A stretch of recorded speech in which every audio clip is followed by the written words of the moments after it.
Welcome to the podcast here with your friends from the Everyday Nerd podcast crew. I'm Lou P. along with the great Joss. Hi, everybody. And obviously missing from us today is DJ GOC. The hustler. Yes, he's hustling right now. He's taking care of business, so unfortunately he couldn't join us today, but I'm sure we'll hear some comments. He'll say his opinions. Yep. You'll see him on there. He may even do like a video comment for the podcast, which is kind of cool. Come on, let's see you. You out. But this is our podcast on Spiderman Far From Home. And Joss, give us a little how folks can hear our podcast. Sure. Go right ahead. Okay, so quick housekeeping. If you are wondering, hey, where can I hear you guys? Well, we are on iTunes and Spotify. You just got to type in the Everyday Nerd Podcast, as well as on our website, the Everyday Nerd Podcast. So that's where you can find us. This video is going to be on YouTube, on my channel, Jocelyn RP. And please hang out with us on our Facebook page, Everyday Nerd Podcast. So, those are the main words, the Everyday Nerd Podcast, and you just got us. So, hey. Exactly. So some of you folks that are into downloading podcasts, you can find us on Spotify, iTunes. If you're stuck in traffic, you can hear the greatness that Joss and myself will present. And today we're presenting for Spider-Man Far From Home. Yes. And, of course, when Joss does the housekeeping stuff, I obviously start off our podcast with the most important part that Disney and Marvel are concerned about. It's not about entertaining you folks. No, it's about the money. So, coming out the figures right now, it's so far Spider-Man Far From Home has made $580 million worldwide. $29 million alone just on IMAX. So if you watched it in IMAX, you're part of that $29 million group. And it earned a whopping $185 million in its first 6 days domestically. China hooked it up also in 8 days with $144 million. Yeah, I think this movie is steamrolling and making money. And what's great about it, too, is that, we recently had 2 movies released that were supposed to piggyback previous franchises in the X-Men and Men in Black. Not so well. And you figured people were tired of it? I guess not. You know what? Marvel has had a big year. And we're only, the first 6 months of this year? Yeah, 6, 7, and we've had already 3 big movies from Marvel. And they know what they're doing there, obviously. Captain Marvel, Endgame, and Spider-Man. Yes. So this is a very lucrative year. So, of course, they're going to make a lot of money. And by them making lots of money, let's hope for us, not only are we donating to the cause, but they're making more movies for us to watch later on. Yes. Hopefully good quality. Nothing like the folks from Fox created with the X-Men, but we won't get into that. We'll get into that probably later on in a future broadcast. But, of course, like we said, we're talking about Spider-Man Far From Home. And, Joss, let the folks know, how did you feel when the movie started and everything? Before I even entered the movie theater, I was still kind of feeling some effects from Endgame, right? Mm-hmm. With all the emotional toll. I mean, we knew that we weren't going to have any Tony in this movie. However, we did get some Tony in this movie. So just in general, I kind of liked it because, it's from Endgame, there was so much of an emotional toll. And then knowing that we lost some major Avengers and to know where are we going next with this movie, it was pretty good. I mean, it was pretty good. And then, just seeing the effects on Peter Parker and just his character. I just thought, Tom Holland, I think he's so charming. He's cute, and he's just got such a fun personality. But you can definitely tell that he definitely is Tony's protege. But he doesn't know it. It's just during this movie he had to discover who he was. So it was good. I liked the action.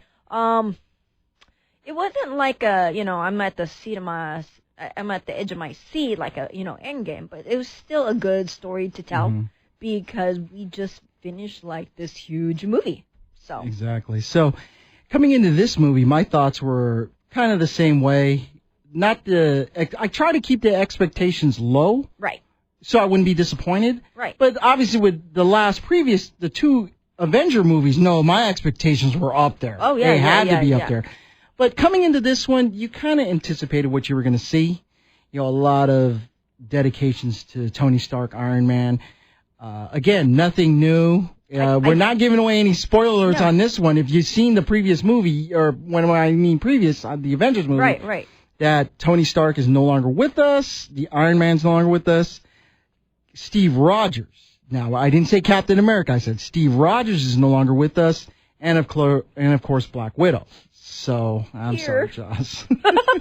Sorry, Joss, about that. Yeah, but I didn't even watch any of the Spider-Man trailers, to be honest. Okay, yeah. So I really stayed away from the trailers because I knew it was out there, and so I came into this movie completely no bias. No bias. Yeah. Now, again, a lot of you folks that are listening or watching us are probably comic book geeks and fans and stuff like that. So when you saw certain characters in the trailers and you see what's going to happen, you kind of anticipated what that character was or who it was.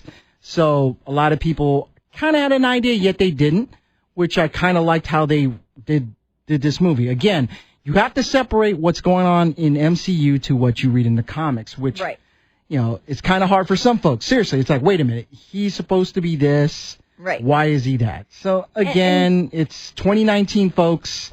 And things are going to change. And it just goes to show that there's still so much more storytelling that Marvel's is planning to give us, because, and I love how there's this continuation. There's always with the Marvel movie, there's some sort of tie into one of the previous movies, and then at the end of the movie, then they start to tie us into like some future movies. Right? Yeah, and so there's always this connection. To me, that's like, yes, we're just continuing on this whole journey. That's not done by accident. See, they're creative in that, as opposed to... And they're planning, Phase 4, which I did not read the article yet, so I don't know. We're now heading into Phase 4, and you see the planning, how they do it at the MCU compared to DC. Anyways, we won't get into that. But just the fact that they had the foresight on and quite honestly, a lot of us don't know what Phase 4 is going to lead us to, but I'm pretty darn sure they do. They already know. Now, obviously, we're doing this in July. The big Comic-Con is next month, I believe. No, or is it later? It's later this month. Sorry. In 2 weeks. In 2 weeks. So 2 weeks. While we're doing this podcast, Marvel's going to reveal some stuff there. So... right now we're doing the podcast without what Marvel's going to do, but they obviously have the game plan. Yeah. They obviously have the tracks laid down. So, folks, what's great about this, and I take it back to when we were doing Avengers Endgame, trying to predict what they were going to do, what's going to happen. I love it how nobody kind of saw it coming, yet you felt, you knew that Chris Evans wasn't going to be back. You knew Rob Downey Jr. wasn't going to be back, but how were their characters were going to be not back anymore. And it's cool because in this movie, like I said, there were some interesting ways they weaved some past footages to where it's like, hey, there's Tony. Exactly. So I'll talk about that a little bit. Let's get into this movie right now. So go right ahead, Joss. All right. So we're gonna just talk. If you've seen it already, great. If you haven't, so sorry.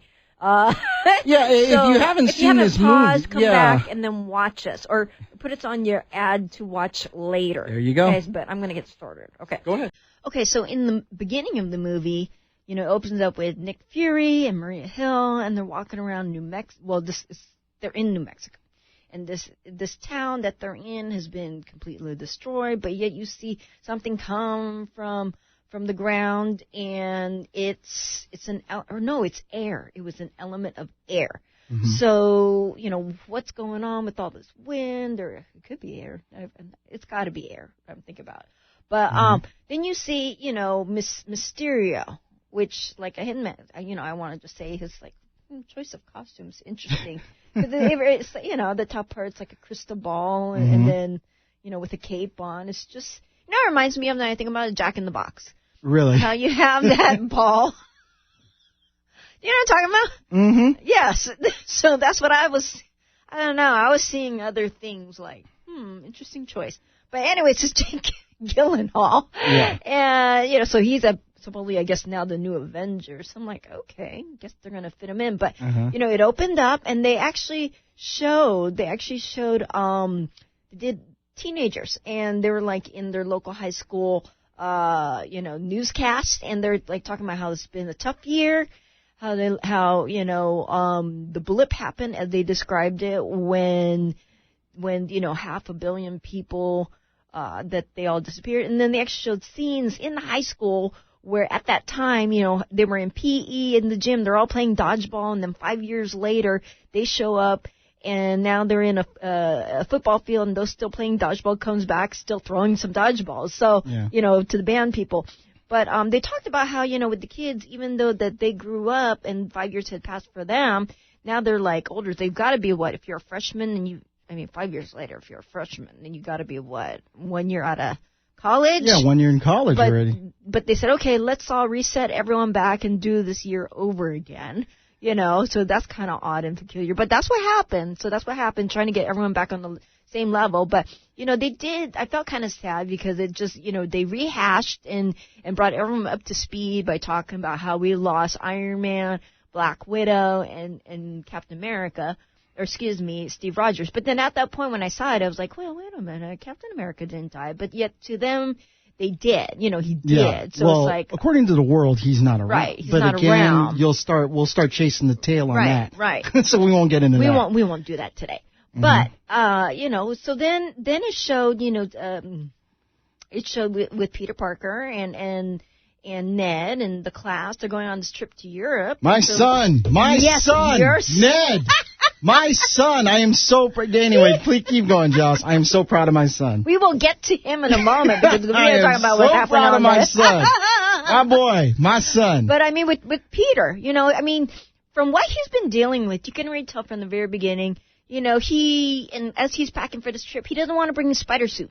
He wore his suit for his Aunt May, and I guess with Aunt May, she also disappeared, and she talked about that, and so she, you see, because she already knows that he's Peter Parker. Remember that last year? She's like, what the frick? Yeah. So, she knows, but it's just kind of interesting how, she's like, don't forget to pack your suit.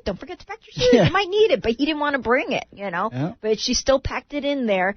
And I thought it was pretty funny when you went into the TSA and then they actually saw the suit, but they probably were like, okay, whatever, kid. Yeah, kid likes he's cosplaying. He's cosplaying. He's going to a comic convention. Exactly. He's cosplaying, so don't mind him. But it was pretty funny. But you know what? I felt bad because no matter where he goes, he was really trying to just block that passed out. He was really trying to block the fact that he lost his mentor, and that was a huge figure to him. Tony was a huge figure to him. And so, he's still heartbroken, he's still mourning, but wherever he looks, he's reminded, because he always sees his image of Tony. Yeah, that was really interesting how they, in a way, which is kind of interesting, I thought a lot of the, and I'm going to put it in air quotes, the cameos of Tony Stark or Iron Man all over the world. Right. Was kind of like the replacement of Stan Lee's cameo. Exactly. I was waiting, and it was weird because... Yeah, you're waiting for the Stan Lee cameo. Like in the movie, there was that one part, and I forgot which part it was, but I was like, okay, he's going to show up any moment now. Yeah, a crowd, there was a crowd shot or something. Yeah, I know which one you're talking about, yeah. Oh, he's not here either, because I felt like, oh wait, I was waiting for that. Mm-hmm. But, hey, did you see Uncle Ben's reference? The suitcase? Yeah. Mm-hmm. I saw that. The initials up on that very quickly. BFP. Yeah.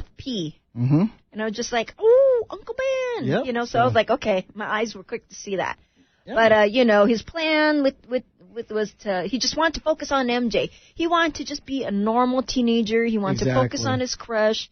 He wanted to, meet her up at the Eiffel Tower, give her a necklace, and then just kiss her. That's all he wanted. Want to be the big romantic. Right? It's just a simple life. That's all he wanted. Kiss the girl, right? Just like Little Mermaid. You gotta kiss the girl. Yeah. Well, that's what he was looking to do. That's all he wanted. And so he didn't want to, be an Avenger. I think he probably, at that moment, he probably just did not want to deal with any Avenger work. Pretty much. And the way I look at it, he summed it up that in a way it was. He wanted a vacation from everything he just dealt with. But then when he saw Happy, Happy's like, hey, Nick wants to talk. Nick Fury's trying to reach you. He's like, no, I don't want to talk to Nick. Yeah. He's like, no, you don't. I can't get that phone. He's mean to me. Exactly. He's like, no, I don't want to. And so he's just avoiding him. Mm-hmm. He's avoiding Nick Fury at whatever he could do. He's just avoiding him. Oh, so what's really good about this is the fact that, like you mentioned, he said it. You've seen it in the trailers, and you kind of feel it that he just wants to be a normal teenage kid. Yeah. But also, Ned brought it up, the fact that, look, you came from space, you did this and that, and why are you tripping now type of thing when he's going. And it's like Ned's trying to say, you've done this, yet you're tripping about that. Yet I understand what Peter's going through, the fact that, because I did all that. Oh, yeah. I just want to relax. I want to chill. I mean, think about if you really even kind of think about it, look at Peter and like that endgame battle with Thanos. Exactly. That was insanely. I mean, is it traumatic? I don't know, but I mean, probably traumatic that he lost his mentor, but I mean, that was what other 16-year-old kid does exactly. that? Really, in all honesty, he should go through some like PSD type of thing, PTSD type of stuff for that. For one, knowing he dissolved. Two, taking on a universe destroyer. Yeah. It's like, come on, all that. And he was in war. Okay, this 16-year-old was in war, so he did not want to bring that suit with him. I just want to be a normal kid. I get that too, I kind of felt for him, but my son just. Did you think? Yeah, but did you think Peter was just a little bit obsessive with Mary J for a little bit? I mean, he kept staring at her. You know what the sad thing about this, and here we go. All right, the sad thing about this is, in a way, I'm kind of like Peter Parker in high school when it came to girls. Yes, folks are they're laughing their heads off. Here comes the comment button from all these people I know. They're going to say one thing, but quite honestly, I was like Peter in being like, I wanted to be that helpless romantic when it came to somebody I admired and all that. And, I'd be slow. I wouldn't have the courage, which is funny. Coming from Peter Parker, like Ned said, you just went up against this guy, yet you're scared to talk to her or say your plan. You know, that's the thing. I just love Ned. Just his reasoning. He's like, listen, we're supposed to be American bachelors in Europe. And then what happens? So they're on the plane, and then he's like, look, distract whatever you can do so I can sit next to MJ. But then it, backfired. Yep, totally so backfired. So he's in that because he had an allergy to perfume or cologne. But then here's your son. He sits next to this, what was her name? Oh, yeah, Beth? Yeah, I believe so. Okay. Or somebody will correct us if we're wrong. Yeah, but when you're sitting next to a stranger, you're like, well, I mean, they go during the same class, but they don't really talk, I would think, or they go to the same school, right. And so it was so funny. But I mean, here he is like, oh my gosh, MJ's talking with her, but then it's just hilarious. Now let's just talk about your son and his game. Please. Let's talk about Lou P. Jr. and his game. I'm proud of him because he does stuff in high school that I couldn't do. See, that's what I'm proud of him about. He took care of, that's the thing. First of all, he had the American Bachelor plan for you. Yeah. You got to love that to begin with. Then he's like, you know what? I have plan B. I'm hooking up with somebody. This is cool. He didn't pay attention to her if you really think about it. Yeah, exactly. He was just like, hey, what's up? And then she's like, what are you watching or something? What are you doing? He was just like, yeah. And then the turbulence happened. And then they touched hands. Yep. Next thing you know, it's hilarious. Next thing you know, they come out and they're like, hey, babe. He's like, babe. That was just awesome. And that's the thing. I am so proud of him. That's something I couldn't pull. I'm proud of my son for being able to do that in high school. I couldn't do that in high school. No. See, that's why I'm proud of him for going to Europe and doing that, for hooking up in Europe. Now, we have different levels of hookups. They're in high school, so we'll keep it lower. Right. But it's great how he's like, hey, I got a girlfriend now. And Peter's like, wait a minute. What just happened in this flight? We just, what? And then they're like, hi, babe. I know. Hey, babe. Oh, my God. Awesome. We have the same thoughts. That was wow. Awesome. It was awesome. And it was just, I thought that was the most funniest things where all this stuff is happening, then it focuses back on these two lovebirds. Yeah, see. They're like, hey, okay. I know, which is great, which is totally great. I was so proud of my son. He did me well. I am so proud of him. He did well in Europe. He was helping his buddy out, trying to get his buddy's see, I'm thinking of it like a dad. My son is getting his buddy's confidence back and what he does well, and he's dating. Yeah, that's cool. I like it. And we'll get that later. But I just like what he does. But you know what's funny? Let's just I gotta just kind of I won't go there yet. Yeah, exactly. I was gonna say it, but I got okay. But I mean, so they're on their trip, and everything that Peter wants to happen is not happening. But here we are, they're in this place, and then he walks into a room with Ned, and then there's I was going to call him. Yeah, Nick Fury shoots him with the tranquilizer. Oh, yeah, that was great. And he's like, you're hard to track because you're trying to you're ghosting me. Oh, what was great about that scene, because that was kind of like in the trailer, but what's great about that scene when it expands more, how everybody kept knocking on the door, everybody kept coming in. And he could not finish his sentence. Exactly. He's like, how many people I gotta kill? Or how many people I gotta shoot? That was hysterical. It was so funny because with the other Avengers, it's like, it's just so serious. But, I mean, with the fact that, we're dealing with the teenage kid. Exactly. And then these people coming into the room, like, hey, Peter. It's like MJ. Like everyday problem. Right. And it's like Nick can't just, it's like, come on. And I love this line. The next person comes in, I'm shooting. That was great. That was awesome. So obviously we see Nick Fury, he has some business with. He's been trying to get a hold of him for a reason. Right. So he has business with Peter Parker, and so they go to the secret lair where they're at. Yeah, and he meets Mysterio. Now, obviously, you mentioned earlier about his costume and everything. Obviously, this is the first time you've ever seen Mysterio. I've never seen Mysterio. So a lot of the comic folks have been already commenting about how that's been his look, and they're probably laughing with you how, that's how he looks, But yeah, Mysterio's been around for a while. Okay. When it comes to Spider-Man and everything. So, thanks for telling me. What was great about this scene, though, now this is an important scene, though. When he's with Nick Fury. Oh, yes. And he first meets Mysterio, who, oddly enough, the kids called him Mysterio. They go, when they saw him in the news. Yeah. Hey, that guy's like Mysterio. And then they go, Mysterio. They came up with the name Mysterio. Uh-huh. His real name is Quentin Beck. But they go, Beck's like, oh, okay, I like that name. He kind of took it in. Yeah.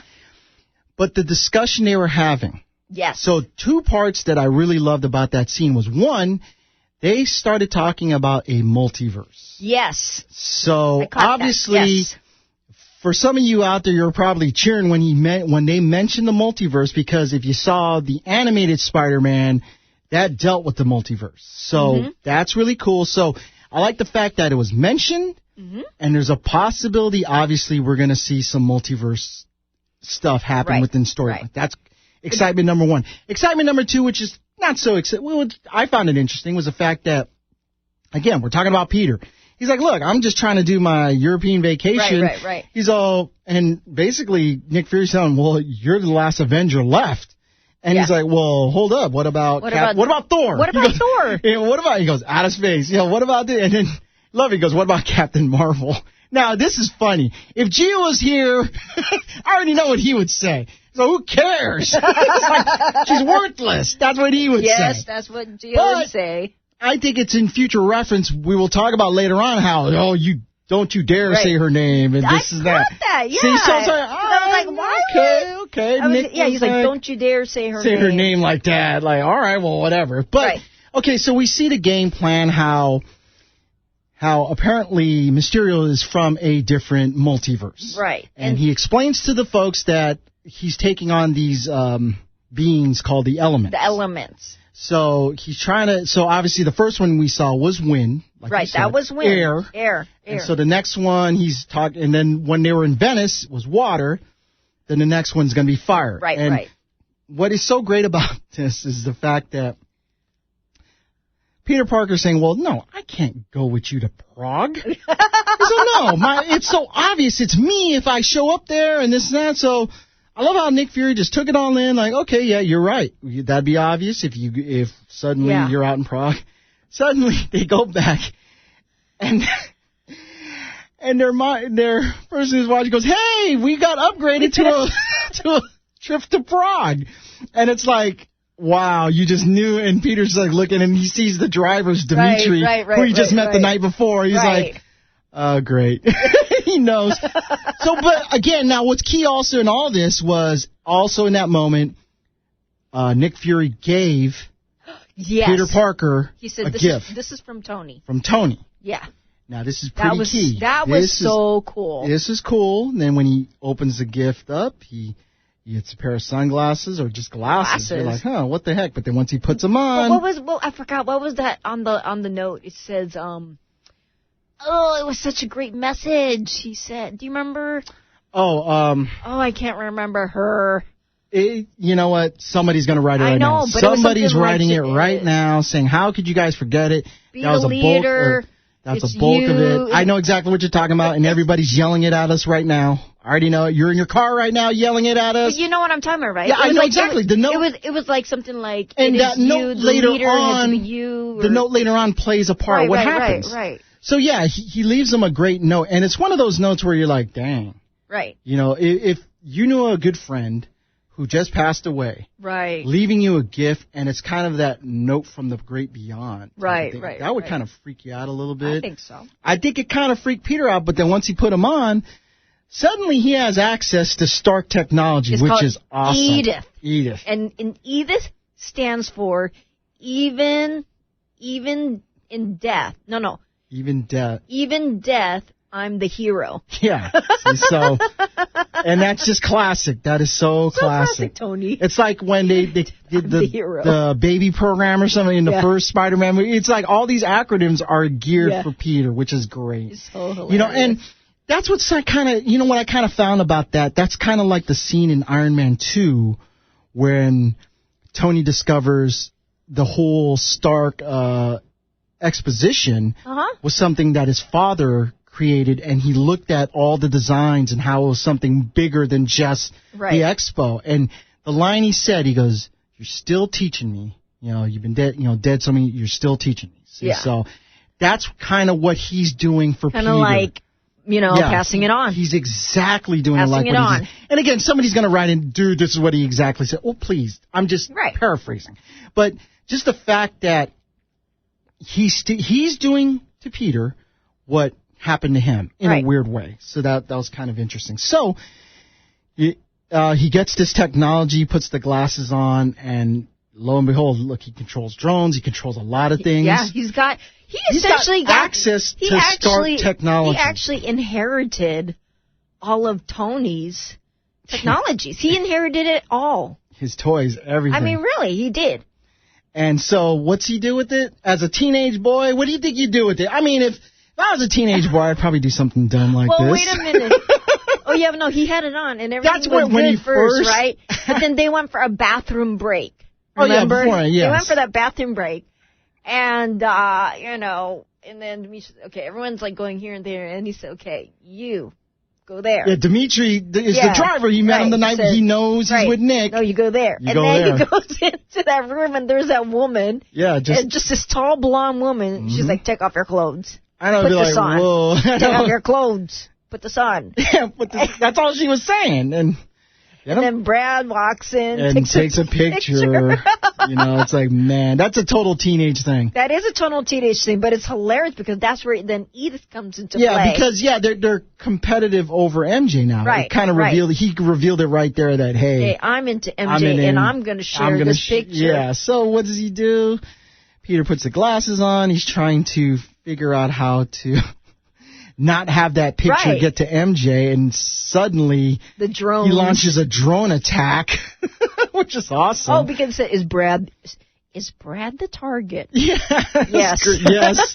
And so here it comes, just going to destroy, which is great. So, well, great for us. It's entertaining for us, but not for Brad. But yeah, so they end up in Prague, which is interesting because this is where the next elemental being is supposed to come out, and they go to Prague and they set it all up where they're going to be they're going to go to the opera. Right. Because it's like, wait, there's a big battle happening. First, they were supposed to go to the festival happening outside. But then all that water stuff happened, right? Yeah, so what they needed to stay indoors. So that's why they did, we're going to the opera now. That was for the fire. Yeah, for fire, which was in Prague. Yeah, the water was in Venice. So when they're going to Prague, they're in there, and all of a sudden, Peter obviously gets the call. He's hearing in his ear that, hey, you got to go. And it's like he's ready to sit next to MJ. He's ready to do that. And then, he had an assignment. He had a mission. He was on a mission. Yeah. So he had to leave. But then it's interesting. MJ follows. Yep.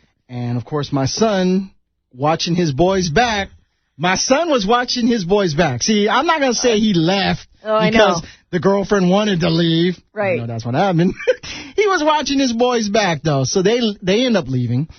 And all of a sudden, lo and behold, here comes the fire creature. Comes in. Now, beforehand, you get the relationship between Peter Parker and Beck, who they started calling Mysterio. And you got a sense that, wow, Beck is kind of looking out for him and things like that. Did you feel kind of odd about that? Because I was like, wow, he really cares. This is bad. I'm going to say this right now. This is bad because I've read previous comics. Okay. Spider-Man comics. But again, I had to keep the perception that, okay, maybe this is different. This is probably different.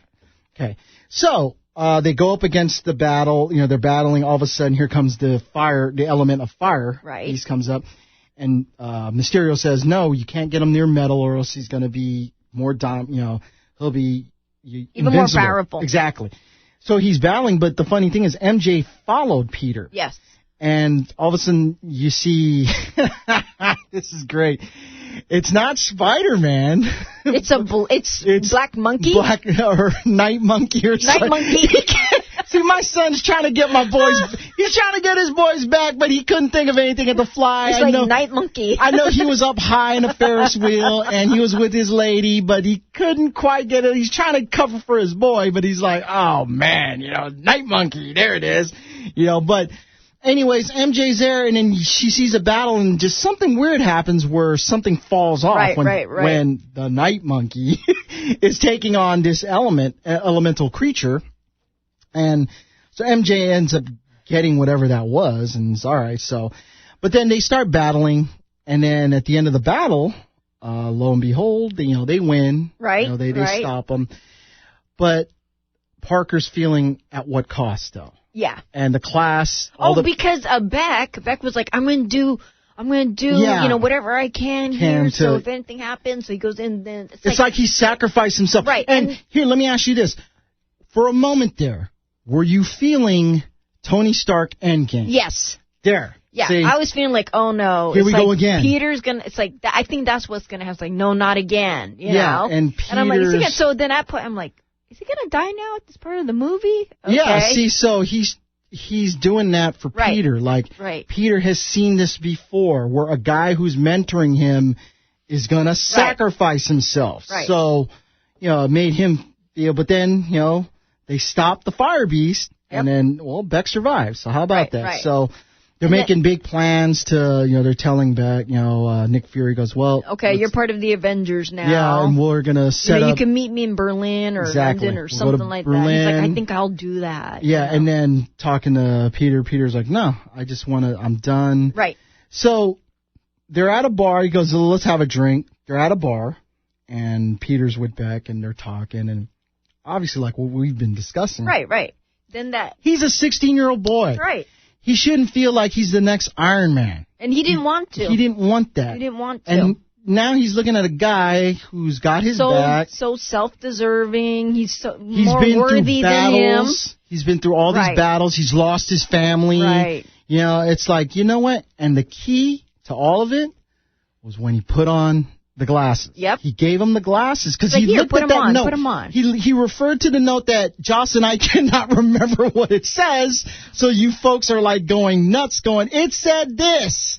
But obviously Peter referred to that note and thought for a second, goes, it must be for you and not me. Maybe because Tony kept testing him that, he's testing me to find the person worthy of this, not me. So he gives it to Beck. The guy got his back. He was coming from another multiverse. He suffered his family. He done all this and that. So then, Beck just goes, okay, fine. And the moment he put on those glasses, everybody knew it.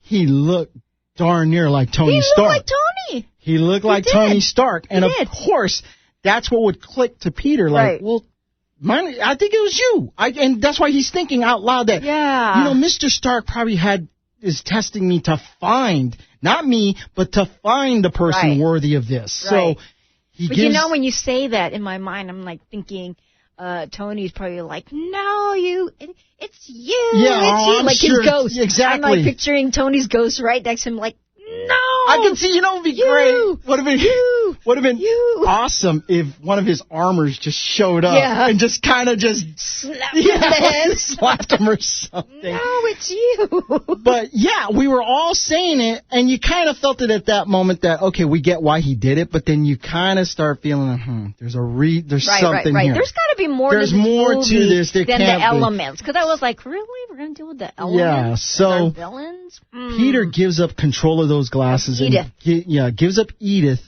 to Beck, and even lets Beck get access to it. Right. And then he ends up, and that's the thing, Beck goes, you know what? You're right, Peter. Be a kid. Walk away. Yeah. Just do the kid stuff. Hope you get that girl. Kiss that girl in the Eiffel Tower. Do your thing. He's like, and heck, as a 16-year-old kid, this guy got my back. And he was so happy when he left. He so happy. Relieved. He felt like a whole weight was just off his shoulder. I'm not responsible for that anymore. I've done what I wanted, what he wanted me to do. And exactly. Like you just said, he's probably saying Mr. Stark is proud that I picked the right guy to do this. I just wish I wish we would have seen Tony's ghost. You're just slapping him. So Peter leaves the bar. And lo and behold, everybody in that bar was like, yeah, it just, all of a sudden, the bar looks different. It's all a facade. All a mirage, basically. Everything has been a facade. So, we find out right then and there. They're all disgruntled employees of Stark Enterprises. Exactly. Going back to, I love how they're talking about key moments, and it goes through, film history. Oh, yeah. Which is something you and I both love when they refer to the old film and then they show a scene and you go, oh, wow. But I don't think they were actually in the scene when the movie came out, but you kind of stop thinking, oh, wow, so they were there. So right. The virtual reality of Tony when you first saw it in Civil War. Yes. That whole scene where he's a young Tony Stark going the last time he saw his parents. Yeah. Beck was the one who had the technology for that. He was the one who created that, yet Tony turned that down. When the very first Iron Man movie, the reactor core, how Obadiah was all over this one guy, and it turns out this guy is there, which is great how they implemented these. They're all these disgruntled employees. Exactly. They're disgruntled Stark employees, and they're like, we're going to get it back, and sure enough, they knew exactly what they were doing. So you just knew. It was great how they knew exactly what to do. They're former Stark employees. They knew how to play it. They knew they had this technology, and all the images you were watching they were all fake. It was a mirage. It was all a production. Exactly. It was all a production. And Beck had a it was his production crew. You had costumes. Yeah, exactly. You had sound effects. You had visual effects. It was like, that's great. I mean, it's like they were doing a Marvel movie. They were doing an MCU movie, only live action. You physically could be out on the street and see it. It was hilarious to me that he had the costume designer, the lady, steam press his cape. I'm like, are you for real? Well, you got to get that hero look, the perfect hero look. And so that's just, so we obviously revealed who the real antagonist in this movie is. Then it made sense to me more. I'm like, okay, there's the twist. Yeah. Right? There's the twist. See, and what's kind of cool, Joss, for you didn't see that coming. Yet, for folks that have read the comics, kind of knew Mysterio. And that's why when the trailer first came out, a lot of folks saw Mysterio, what he was doing. He was working with Peter, like, wait a minute, is he the good guy or the bad guy? See, so... Yeah, well, I mean, I kind of felt like, okay, with the elements, I wasn't, like, sold on them. And now I'm thinking about it, I'm like, okay, with Mysterio and, like, what's his name? Michael Keaton, right? Birdman. Vulture, Vulture. Well, he was Birdman, right, in another movie. Birdman. But I'm just comparing like the two villains, from the Spider-Man movies, where with Michael Keaton's like, okay, you knew he was all the bad guy, but you knew his reason was because of like, lack of money, and I think it was related to Stark too. I think he was because they were working on the Avengers Tower. Right. And they were the crew that was cleaning up, and then I guess the government came in and said, nope, we're taking over. And it's like, wait a minute, this is our job, we're supposed to do this. And so they decided. Disgruntled. Exactly, and it's dealing with Stark too. And I like the fact that you pointed that out, the fact that, wait a minute, there could have been other characters they went, but they went with Mysterio. It's like, okay, so we're good. So I'm like thinking, when I think of that, with that villain, I mean, we knew he was bad to the very end. With this one, we were like, okay, he's an Avenger. But I was like, that's such a weird Avenger. That's such a weird superhero. And then it's like, okay, there's that twist. Yeah. And then I'm like, okay, now we can get with the program. Because I was like, there's got to be much more to this movie. So it's like, okay. So it's this whole facade thing. But it's trippy. Because all his, like, special effects and technology with Edith, when he got Spider-Man, when that happened, I was like, okay, now my mind's starting to play tricks on me. Yeah. Like that Saw, with all these visual effects, it's like you don't know what's happening or whatever. It was just like trippy. Exactly. So, Peter, finally, he gets the courage to walk with MJ. Oh. They're walking around. Well, she said, let's go somewhere. So that he finally gets the courage, and I think it was the influence of my son. I always got to plug in my son. My son. In his robe. Help. I was like, wait a minute. My son is taking care of business. But I was like, wait a minute. This is the mom in me. Why would he be in a robe? Why would he be in a robe? And why would she be in a robe? And why is she calling him to her room? Yeah, why is that? What is happening here? I think we can say my son was taking care of business. I am proud of my son taking care of business. He's like, coming, babe. I'll be right there. I'm like, don't worry. Where is where? I was like, whoa, wait, why are you in the same room? What's going on here? I'm just saying, I like how you picked up, the mother and you picked up on that. The proud papa and me picked up on that. I was like, yeah, look at my son taking care of business. Oh, my gosh. Anyways, but guess what? It inspired Peter to do stuff. Yeah, so he's like knocking on the door, and then he's like, okay, so they actually went out together. Yeah. That was cool because, it's like, they've been looking at each other, and so finally it happened. And he's like, there's something I got to tell you. And then she just said, you're Iron Man. Yeah. Whoops. Yeah. You're Spider-Man. And he's like, what? No, I'm not. She's like, you are. Yeah, you are. And she brings up all this stuff that happened in the first movie. She said, look, I've been watching you. And he's like, wait a minute. You've only been watching me because you thought I was Spider-Man? Yeah. And she's like, yeah. Why else? Yeah, see. And she was interesting about the MJ character. Okay, we need to discuss this a little bit at this point. MJ, we're used to seeing, like, if you've seen in previous Spider-Man movies, if you've seen in the animation or in comics, a little different. Obviously, with Zendaya being MJ, which is great. I think she's an excellent pick. She brings a different element to the character, which is great. I like it. She brings the, she's not impressed with the world. Not impressed. You could be the guy that, hey, Flash Thompson drives the Audi and has all this money, but she doesn't care. No. So she's always been like the eccentric, odd. Exactly. She does her own thing. Remember in the very first one, who was it? Was Peter Parker in detention? And then she was there because she likes to draw people in detention. Exactly. See, so that's her. And it's like, wait, what are you even doing here? No, I just like to draw people who are in detention. Exactly. You see her sketching. Yeah, and this is you. That was funny. That was great. But see, that's what I'm saying. They have MJ as a different character than what you're used to seeing. The Kristen Dunst where she's kissing Spider-Man upside down bit. Okay, that's nice and all, but I like this character because what the MCU has been doing, in my opinion, is when you see a character that isn't your traditional character you're used to seeing in comics or animation or whatever in previous movies, is they let the character develop. Now, sometimes it works, sometimes it doesn't, because some folks don't feel that, I don't like how that person portrayed that character. She's very different. She's like more closed off, more of an introvert. Yeah. Very observant. That's the key right there. Very observant versus the other ones. The other MJ, she's kind of, like the pretty girl, the popular girl, the girl next door. Literally. This one was, literally. But with this one, she was just very she's odd and peculiar. Yeah. But and for us, we're like, why her? She's just interesting. Yeah, but it made sense. It made sense to him, Yeah, and he found her attractive, and that was great. But then, so when she pretty much... She's like, but wait, I found this. Yeah, played poker with him, and he fell for the bluff. And when she showed him the technology, he goes... And then it blew up, and he saw the whole projection. He saw a whole projection. He's like, wait a minute. Oh, my God. And then he's like, I am Superman.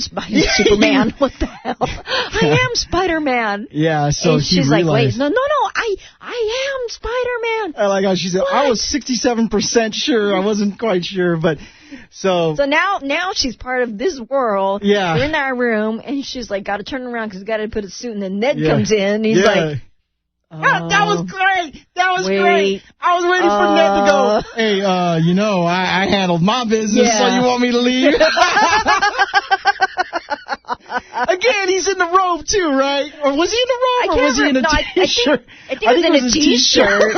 Because he was like, so now him and MJ, he's like, so, and she's like, you know what? I knew a long time ago. Okay, I already had my guess a long time ago. Yeah. And then these two kind of, like, competed now for, like, who's like more in the in, and he's like, well, Spider-Man and Peter Parker. He tells her, he's like, I'm still the guy behind the chair, Yeah, exactly. See, hey, my son has to, hey, you're his girl and all, but I've been here since day one. I knew about this. Like, it's like, okay, and then she's like, he's like, yeah, she knows now, and he's like, oh, okay. Hey, welcome to the group. Yeah, welcome to the group. Which is great. See.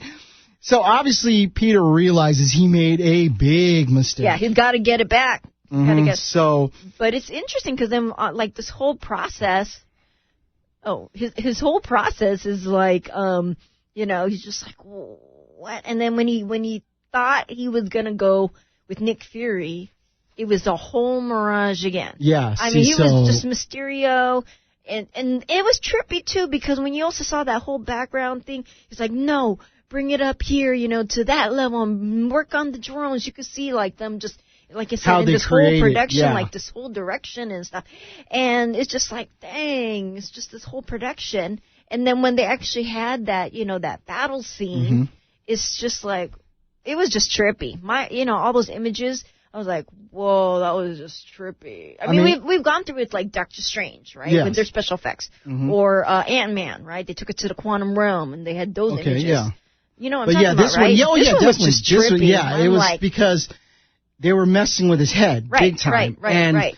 So, which is really awesome because as Spider-Man, you're trying to take on your villain, yet the guy's messing with your head. Right. So, did you think Deadpool was going to make a cameo then? That'd been nice. That'd have been the perfect spot to put him in. That'd been so trippy. Because I was really tripping out with like all those. They could, that's what I'm saying. Something like that. They could have done like little stuff like that. Something like Deadpool. Yeah, or like what we mentioned, he could have done the little Rob Downey Jr. cameo. Yeah. Mr. Stark is here to mess with them. Right.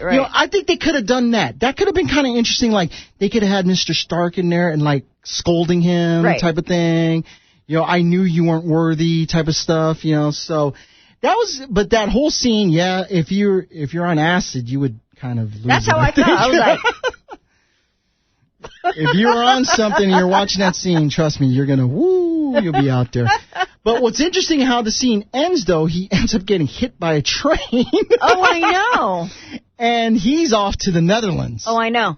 So what ends up happening, though, obviously, he revealed to who he thought was Nick Fury, but it was actually Beck, a.k.a. Mysterio. That MJ knows. MJ knows. His buddies know. Right. And so that's why he's like, well, I'm going to have to kill him. Yeah, I'm going to have to kill these kids. So they get sent to London. But they're in Neverland, but then, remember, he can't use any cell phone device because he's being tracked by Edith. He knows so that. He's like, so he calls the one person he knew he can trust, who shows up, on a jet on fields of tulips. Yeah, that's great. That was awesome. It's Happy. Yep. And that was cool because Happy was the guy, and I loved how they developed Happy as a character. Because like in the first Spider-Man, Happy was always avoiding him. Right? Oh, yeah, he was treating him like, this punk like, no, kid. I gotta like babysit him, blah, blah, blah. This is Tony's pet project, is what he treated him. Exactly. But now he's like...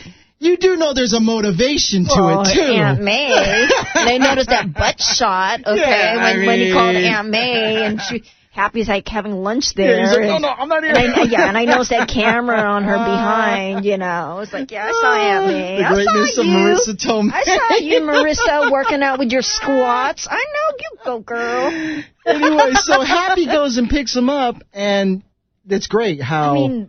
that conversation on the jet. He was like, it was the one time Peter can finally, like, just break down to someone he knows who would fully understand how he's feeling. It was the right guy. And Happy knew exactly how he felt. You know, just the whole thing about how... And I like the line he said. He goes, you know, even Tony couldn't be Iron Man. Oh, you know? That was so awesome. And see, that kind of helped Peter through. The fact that even Tony couldn't do to live up to that standard. Yeah. So what's great about this, though, is obviously Peter knows that his friends are in trouble and they got to get to London. But he's like, dang, I need a new suit. Oh, that was awesome. And Happy just opens it up and just goes, go ahead. And what's cool about this scene, and you mentioned it earlier, is that when you were watching it, I'm sure everybody felt the same way. You're thinking of Tony Stark making a suit. Yeah, because he was like...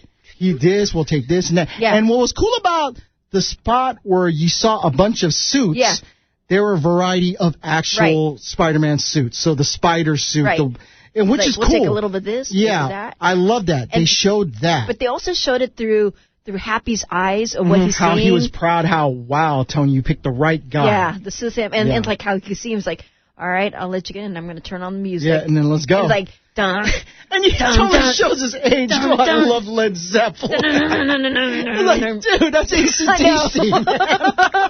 Yeah, well, we were showing our age there. It's like, dude, come on. And I was just like, that's not Led Zeppelin. I love Led Zeppelin. It's like, dude. But okay, so we got the big battle. It's big battle time. So he's gearing up. And what's good about Spider-Man at this point is like, okay, I have to understand that Mysterio is going to do a lot of mind stuff on me. Right. So he was prepping up for that. He was gearing up his suit, which is great. Here we go, the big scene. Now, the big scene is happening in London because Beck's big idea is to do where he has these element guys show up and he saves everybody, yet he's going to kill a lot of people doing this, but he's thinking it's casualties because he's going to be the big hero and things like that. And he's praised. Like, this is Avenger level 3. Yeah, like he's going to do something even more bigger than what the Avengers have done. Right. You know, as much as those beings look evil and everything, it's nothing like Thanos and his forces. So he needs to chill on that. Anyways, but okay, so we're in London and it's battle scene time, so Peter's doing his thing, but then Beck obviously controls the drones, so he has a drone after his friends. Now, what's interesting about this is where they hide and everything. Crown jewels. They hide in the crown jewels and things like that, but they're hiding from them. Now, let's preface this by saying when the class arrives to London, one of Beck's guys picks them up on one of those double-decker buses and stops right at the point where he went on the bridge where they were going to get killed. You know, he was planning on killing them there. And so from there, they start taking off, they're running, and Happy finds them. And he's like, okay, let's go. And then all of a sudden, the plane gets destroyed. So now he has to stay with them. He knows he has to protect these guys. Right. So they're running around. They find the crown jewels. What was great about that scene, though, was obviously, you know, MJ's like, let's do this. And it's like, no, don't do it. But when they go behind the door and everybody has a weapon, you know where I'm getting at with this. Happy has the shield. He picks it up and he throws it and it does nothing. And he goes, how does Cap do that? And I found that funny. I go, that's great because really Cap just throws it and it comes back. Oh, but then I know. He's like, how does he do that? So we get the big battle scene and Spider-Man makes it through all the mind tricks. In his own suit. That was awesome. That was so awesome. So he makes it through. He gets into the involved, you know, and he's just tying up all the drones. And then all of a sudden you see, you know, him just being like exposed. So now Mysterio is exposed. And then he's still telling, you know, the lady, are you done with my suit? Did you finish? Did you finish my cape? Did you finish my cape? And she's like, no, it's not ready yet. You know. What was awesome about this, too, though, I don't know, maybe people picked it up, too. So when Peter took the sign, the bridge sign. Okay. And then he had another piece of equipment. Yes. Did it feel like Thor? Exactly. Thor and Captain America? Captain America. He's swinging it. And I'm like, okay, I picked up on that real quick. I saw that, too. All right. I was like, Thor and Captain representing America. Both of them. That's cool. That was cool. He actually, you know, at that moment, I felt like, yes, he is an Avenger. Yeah. So he was in full Avenger mode. Exactly. He was finally stepped up, and he's the Avenger. Well, because plus it's his friends. He knows, and he knows he has to stop Beck. Yeah. So definitely, so we go through the final battle. He gets through all the mind games, gets through the drones, and it was kind of cool how Beck thought he had him, but really. Oh, but no, wait. On that thing, we gotta go back to what is it? The Peter Tingle. What did he call it? Yeah, they call it the Peter Tingle, and which May's like, stop calling it Tingle. Yeah, stop Peter calling it Tingle. Tingle. Because I was like, he wasn't experiencing that. Why was he not experiencing See, that? that was interesting. We talked about this in previous podcasts in the very first Spider-Man movie, the Tom Holland Spider-Man movie. Right. You never saw Spider Sense. Right. The Spider Sense never kicked in. Now, the first time we actually see it is Avengers Infinity War. When the ships are coming down, all of a sudden his hair pops up the hair on in his arms. Right. Wait, what's going on? Right. Yeah, they're talking about Peter Tingles, which is kind of funny. But it's interesting because it's like, he had to go, before he actually that final scene with him, he knew he was going to have like all that mind games again. Mm-hmm. And so, he said, okay, come on, Tingles, come on, Spider Tingle, or Peter Tingles. And then he just closed his eyes, and then that was just so cool. Yeah, that whole scene going straight to him. Thank you for reminding me. Yes, right? Yes. It's just like. It was because of his spider sense that he was like able to make it through. Cool. Yeah. I would want to watch that scene again. So yeah, that was really, awesome. Really cool. And it's funny. A lot of people say, "Look like Darth Vader in in Rogue One." Oh yeah. That end scene in the hallway. It reminded folks. But it was so that. awesome because he was just like, in that moment when he had the spider sense and all that, it was just like. It was just so automatic. Then you can, like we said, that he's still developing, but it's like, man, can you imagine if you went full throttle with his spider sense? Again, that'd be so cool. He's still young. Exactly. According to the movie, they're saying he's still a 16-year-old kid. Yeah. So, of course, he's developing all this. So, he obviously defeats Beck. Everything seems cool. All right. So, Fury, meets up with Fury and Maria Hill. And they talk a little bit with Happy. But he gets his girl. Oh, yeah. And, of course, he gets the girl, finally. But, he was planning the Eiffel Tower. But, look, he had London Bridge to do this. Right. Which was kind of nice. And, she was happy. And then he said, Happy gave me this. Yeah, see, that was kind of cool. It's like, oh, it's broken. She's like, I like it broken. Yeah, see, so that's great. The necklace, if you're wondering what I'm talking about. So that was awesome. No, they're not sunflower seeds. Yeah. It was a necklace. So with that being said, they're flying. Finally fly back home, and then your boy. Yes, my son. Here it is. So now we can say it. My son. Again, I am proud of my son. Look. Well, on the plane they come back and you see MJ and Peter holding hands. Yes. See, they're getting together. Right, That's they cool. got together. That's nice. They hooked up. All romantic. That's cool. But then your son. My son took care of business. What happens in Europe stays in Europe. Yes.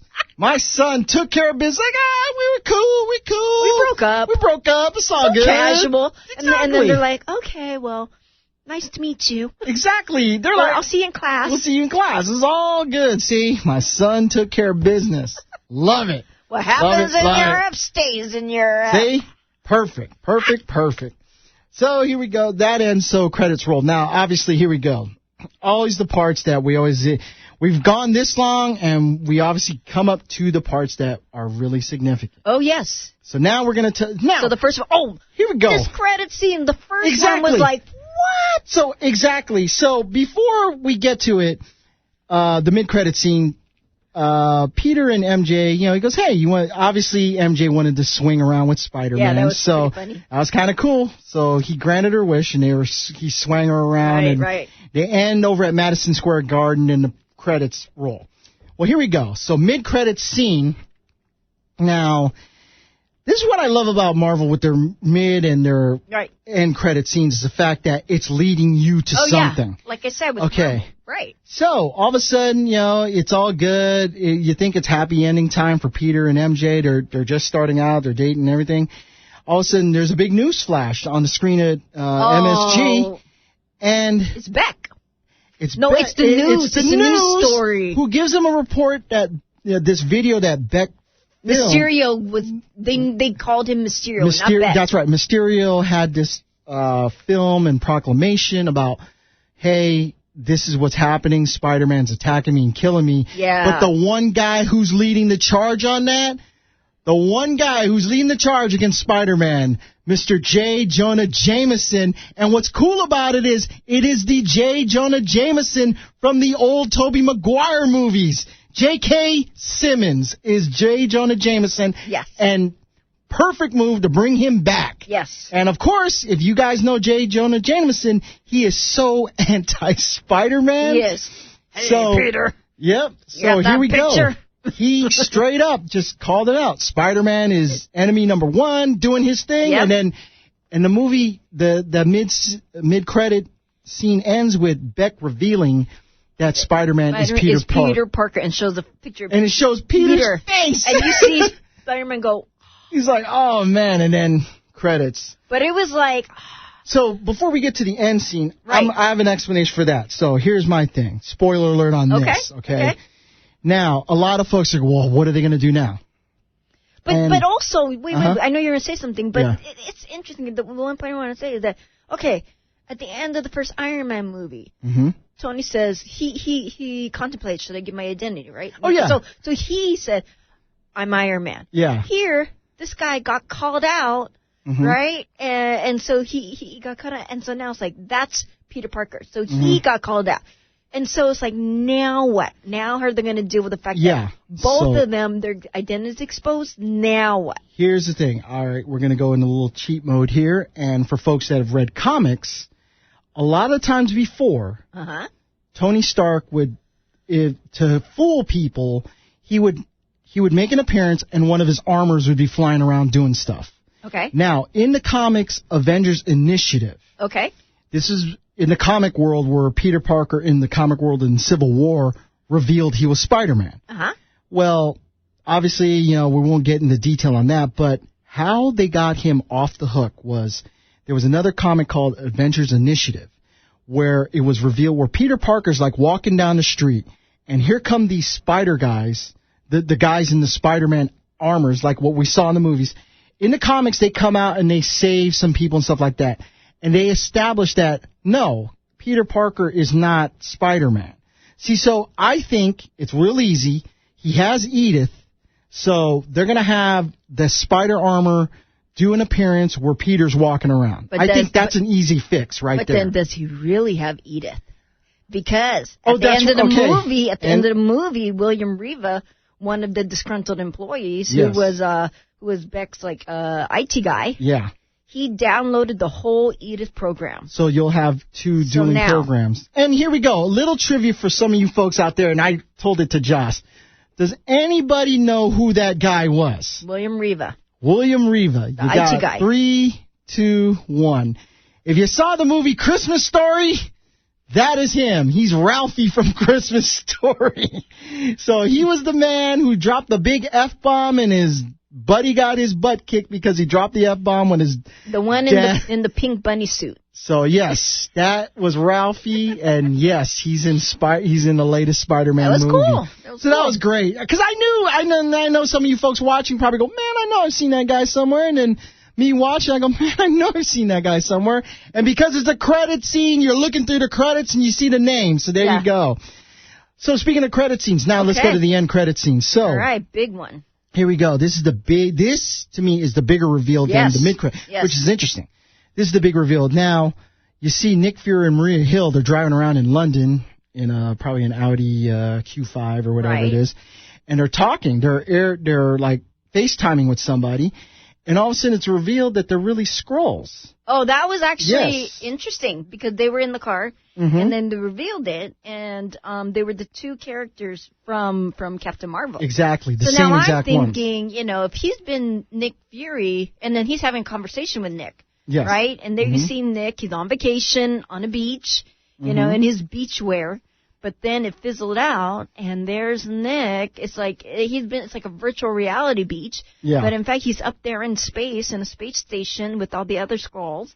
He's like, all right. It's like he just had his stretch. He's like, all right, let's get back to work. Yeah, for folks, it'd be like Star Trek with the holodeck. It was like Nick was on a holodeck type of deal. Yeah. And what's interesting about that, a lot of people are like, whoa, what does this mean? And, I got to give credit to our contributor, Mr. Jesse Love, on this one. He's thinking, and I think he's onto something, and it'll probably be revealed during Comic-Con later this month. It's the fact that he feels now there's a tie-in with Sword. Sword. S-W-O-R-D. Let's break it down. S means... Yes. S means sentinel. I can't. Okay, I'll break it down. I can't. So S means Sentinel, World, Observation, Response, Department. Did I say it right? Yeah. Sounds right to me. Okay. If not, somebody's going to correct us. Somebody will correct us. But what's great about this, though, is it's like it's like think of it like the space version of S.H.I.E.L.D. Yes. But then somebody's going to go, no, it's not. Well, whatever. But the point being is Nick is involved with these guys. Yes. But my question is, at what point? Mm-hmm. At what point has Nick been involved in Sword? I mean, because that took a lot to, like, develop, right? But then, and I'm kind of now wondering, it's like, how often does he go up there? You know? Yeah, and how often was somebody we seen actually that person? Yes. Now? See, so how many scrolls have we seen disguised? So again, goes to our contributor, Mr. Jesse Love, and the fact that he loves the comic Secret Invasion that happened back in 2008, and I think this may actually coincide with that. And also, this would be an excellent way to slowly bring in the X-Men, bring in Fantastic Four. So now a lot of the stuff's going to be in space. Obviously, we know the Guardians took off with Thor. Right. They're out in space. This movie ended in space. So, and Captain Marvel is out in space. If he's a Skrull, why didn't he want him to say Captain Marvel? Maybe it was something personal for him. You know, you say Captain Marvel's like, whoa, you can't bring up her name, you know. Like, so what was that about? I thought it was weird. I thought it was weird, too, in a way. Yeah. But, you know, again, so I think a lot of the action, we're going to see a lot of space stuff now. Even though the next phase, we're going to see sequels to Black Panther and Doctor Strange. Yeah, those are coming out. And, of course, the Black Widow movie, which obviously will be a prequel. Can be a prequel. To what? And then we will probably find out what happened in, what's the place they keep mentioning when they're in battle? Her and Hawkeye. This is in, wait, it's not, Bangkok or? No, it's in Europe. Berlin, no, it started with the B, not Bulgaria. It was in, Slovenia? No. Or something. But they kept referring to that. So I think we will actually see what happens with the Black Widow movie. So with that being said, we have all this going on for Phase 4. We're set up for Phase 4 now. We are set up for Phase 4. And I'm excited. Again, when I saw Peter in that role, when he finally, when he's finally with Happy, he's finally with someone he feels comfortable with that kind of put things in perspective for him. And he's developing, he's got Edith now, right? As well as someone else. But he's got Edith. He's developing into that leader. I mean, Tom Holland is a young actor. He could probably go, another 10-year contract?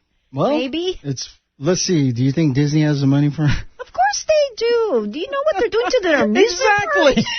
Have you seen Galaxy's Edge? What's going on down there? Of course they got money. Of course. But if Tom Holland, say, is on a 10-year contract, and he's like, well, I don't know in his real age how old he is, but supposedly if he's a 16-year-old year, he'd be 26? Yeah, he could definitely But work. I mean, if we can go with him, which I'd be happy about. Plus the fact that Happy's dating his aunt. Oh, yes. And at the end of the movie, he's like, look.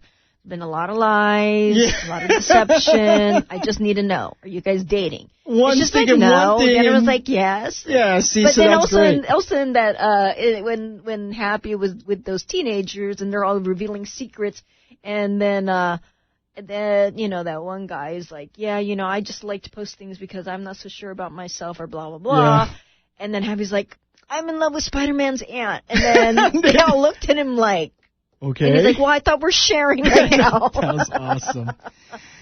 But then with that one guy, Flash Thompson, right? Yeah, okay, yeah. This is let's just talk about it, because when we say continuation, and we now know that Spider-Man has been revealed as Peter Parker. During this movie, he's been saying, it's like, well, Spider-Man's going to handle it. Spider-Man's going to handle it. And Mary's just like, since when? Why are you so much into Spider-Man?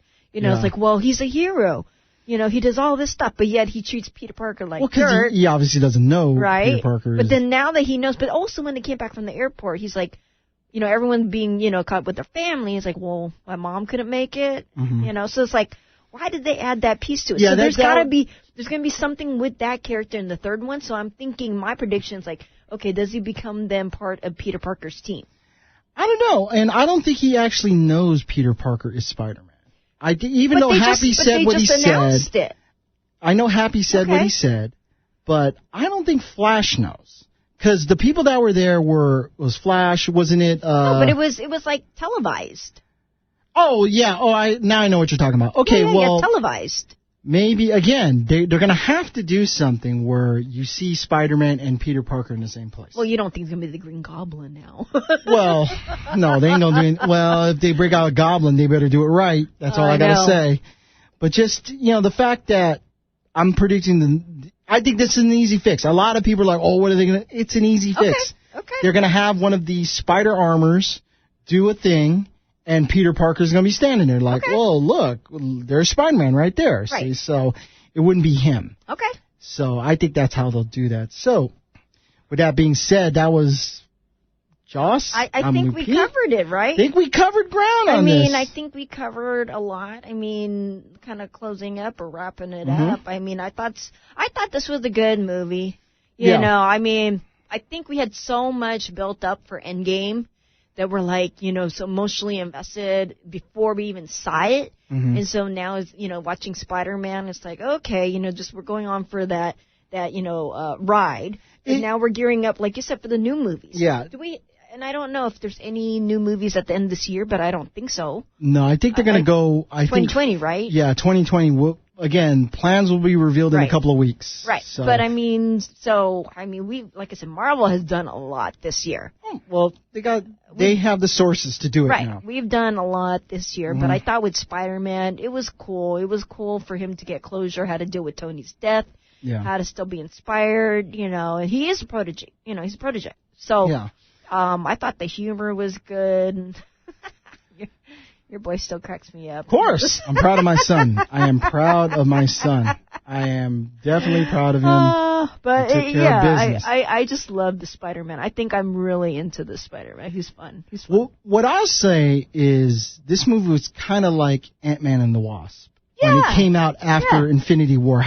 Infinity War was the major gut punch. Right. And when Ant-Man and the Wasp came out, you were kind of like, oh, okay, here's a happy light movie. Right. Kind of to get but then obviously at the very end there, you kind of got that gut punch again, the reminder of what's going on. Exactly. Well, this movie kind of, you reflect on it. It was more reflecting on what happened, but now it's like, well, now what's going to happen now? Right. It's like a segue. It was a nice segue. Yeah. So with that being said, folks... leave your comments. If you think we're totally off base, or if you agree with us, or give us more details that we didn't, bring up. What actually Tony wrote in that we both forgot. And was anybody else expecting Stan Lee? We all were expecting. Yeah. I was expecting Stan Lee to show up at any moment. I'm like, oh. I was shooting for the RDJ. I was shooting for an RDJ, just a quick little, hey, he would show up type of deal. So. Yeah, or another Avenger. Exactly. So, with that being said, Joss, here we go. Wrap us up. All right. So, hey, if you like this, let us know. Like, share, subscribe. Share it with your friends. We want more friends. Yeah. So, okay. So we're going to have this on YouTube. It's going to be on my channel, Jocelyn RP. And follow us. Follow us on Facebook, Everyday Nerd Podcast. And then, you can hear this audio. It's going to be on iTunes and Spotify, as well as our website, The Everyday Nerd Podcast. One word. Don't break it up. Just one word. So, I'm your man, Lou P. Along with Joss, we want to take this time to say thank you for listening, and we look forward to doing more for you later on. Okay. Bye.